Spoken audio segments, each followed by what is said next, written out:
speaking at the Values Voter Summit today with President Trump, it's going to be very clear to you that while he's gotten this reputation as being very different from other Republican politicians on certain issues, in his rhetoric, he is very comfortable returning to some classics. So we're going to play a few clips for you having to do with the separation or lack thereof of church and state, starting with this video. We are stopping cold the attacks on Judeo-Christian values.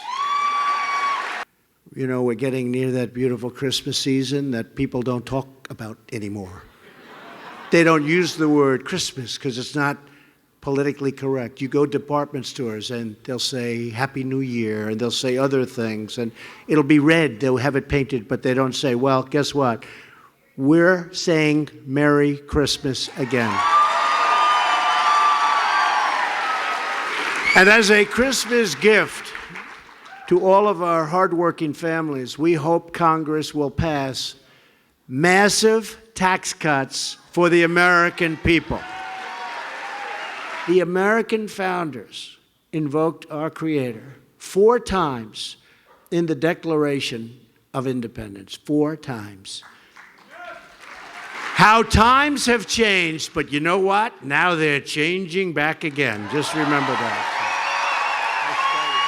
Religious liberty is enshrined in the very First Amendment of the Bill of Rights. And we all pledge allegiance to very, very beautifully, one nation under God.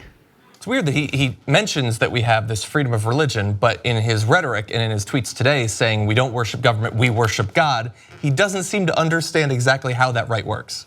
Well, there's a lot he doesn't understand. So that same First Amendment that he mentioned also has freedom of the press, which he was just trying to destroy earlier in the week by threatening to take away the license of any press that dared to disagree with him or to put out a story that was damaging to him. Yeah. So I would, you know what, God, reporters, please. I mean, look, he blocks access from people who might ask him tough questions, but for God's sake, Jim Acosta, whatever, you sometimes do it, right? So ask him when he says something like this, Mr. President, can you list us the rights in the First Amendment? Because you mentioned it, and I know, and it's very important to protect it. Can you just tell us the rights in the First Amendment? There's no way he gets them right. There's no way, right? So you think he's gonna get, look, we can go through the whole list, but he does, if you read the First Amendment, you would see freedom of speech, freedom of press right there. It's so obvious, right?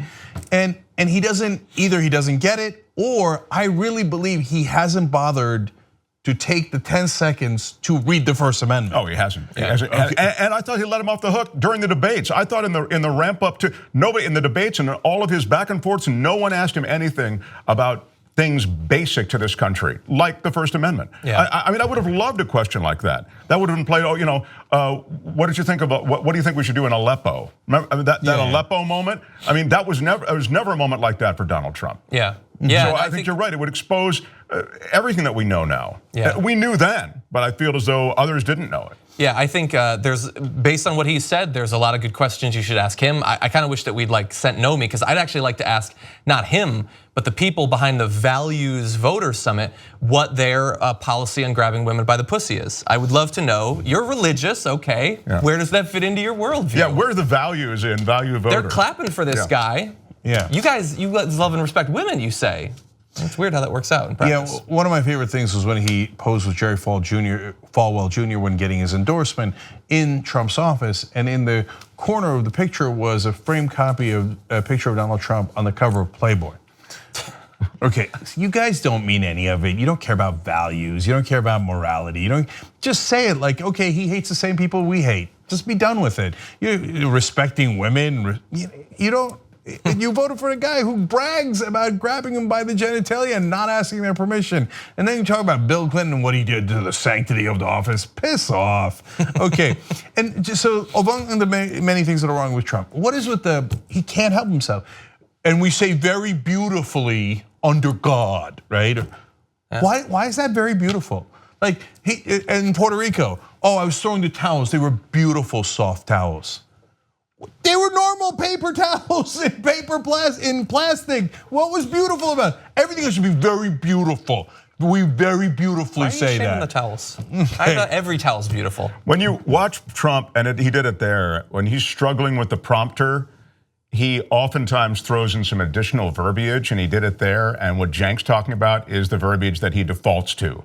He defaults to the very, and then he threw in another very because he's still struggling with the prompter. Then he threw in a beautiful. He had a rough idea of what he was saying, so he knew that those words kind of fit. I think he does that. Those are the qualifiers that he defaults, and you saw it there. When he's struggling on prompter, he'll throw that crap in. And his two favorite words are very and big. So Puerto Rico is surrounded by water. Big water. Ocean water. Okay, anyway. And then to me, the part that drives me crazy is the stupid Merry Christmas, so-called war on Christmas nonsense that Bill O'Reilly started. Still doing it. So, okay, so I am not remotely religious, but I'm an American. I love Christmas. And yes, Christmas, okay, not the holidays, but the one with the thing with where we put up the pine tree and we get the gifts. And yes, it has nothing to do with Jesus Christ, and you know it too. Who did Jesus give the toys to? Okay, which pine tree was in Bethlehem? Okay, do you know the pine tree tradition comes from the Germanic pagan tradition?